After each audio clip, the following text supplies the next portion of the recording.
कोरोनाच्या या परिस्थितीमध्ये जी आज महामारी आपल्या देशामध्ये आहे, लाखोंचा जीव चाललेला आहे, मृत्यूचं तांडव चाललेलं आहे, आरोग्य व्यवस्था अपुऱ्या पडायला लागलेल्या आहे, याची सूचना राहुल गांधीजींनी आणि सोनिया गांधीजींनी देशाच्या प्रधानमंत्र्याला एकदा नाही अनेकदा कळवलं, पण भाजपच्या वतीनं आम्ही यांना सिरियस घेत नाही अशा पद्धतीचा वारंवार सांगण्यात येतोय।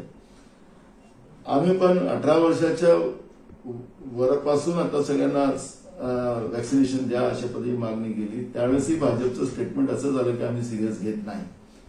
खरं तर आज जे काही मृत्यूचं तांडव सुरू झालेलं आहे, या तांडवाला जबाबदार कोण? तर कोरोनापेक्षा भाजपच जास्त याला जबाबदार आहे असं चित्र आज निर्माण झालेलं आहे।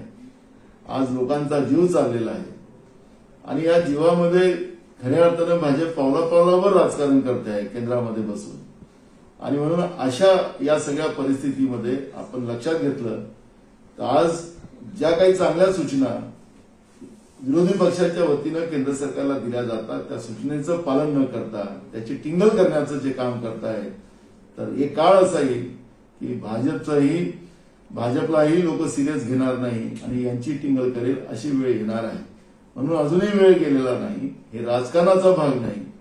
आज जे रेमडेसिवीर इंजेक्शन असेल, ऑक्सिजन असेल किंवा लसीकरण असेल, या सगळ्या गोष्टीकडे जातीनं लक्ष प्रधानमंत्र्यांना करून या सगळ्या गोष्टीवर आवर घालण्याचा एक प्रयत्न करावा अशी आमची त्यांना विनंती आहे।